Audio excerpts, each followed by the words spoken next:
And now I want to show you how to add dimension strings to your floor plans, and a couple annotations such as room names. So I went over here, I'm on level 3, I'm in paper space.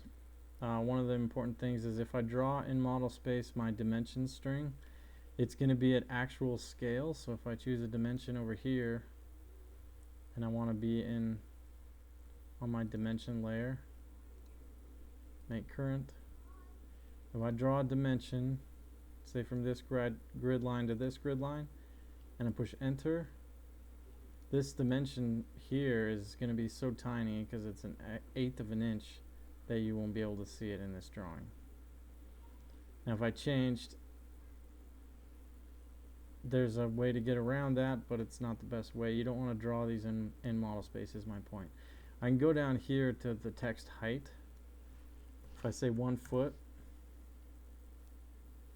now my text height, which is here in the middle,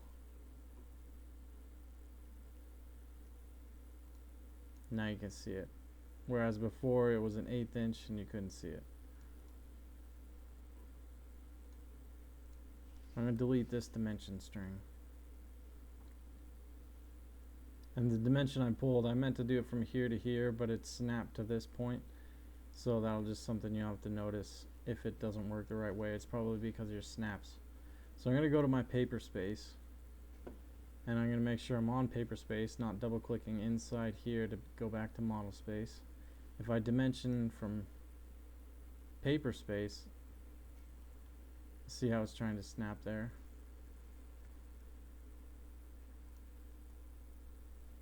I don't want that dimension.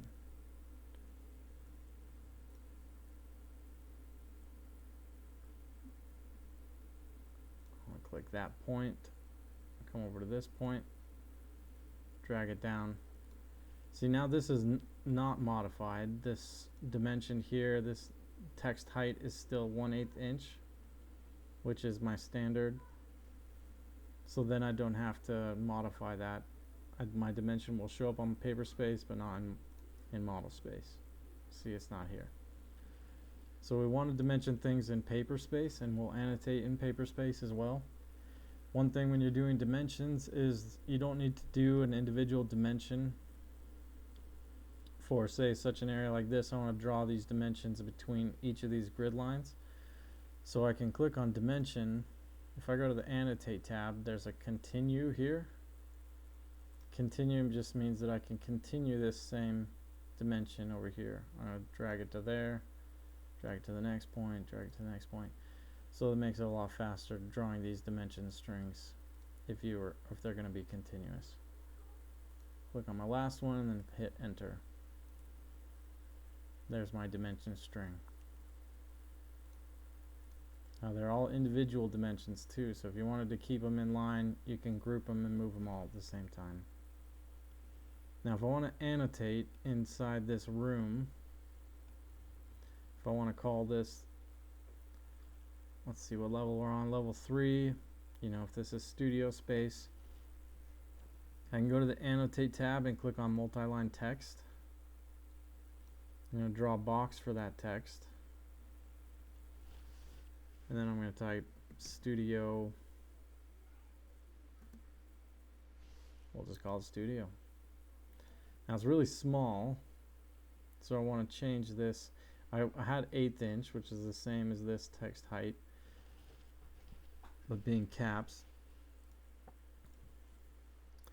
You want to do standard text, by the way. We're not going to get into annotative text. It's a little more complicated. So we're going to do standard text. Now if I want to change this individually and go down to the text height, say 1/4 inch.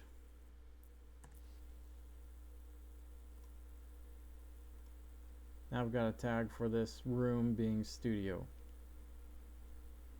Now we can put in a tag to name all of these, or as this floor plan had numbers for each room, and then they would have a legend here that said number 1 is studio, number 2 is whatever it is, office, restroom, 8 is bathrooms, over here. You can do it either way, it's up to you, or you can just identify each of these rooms.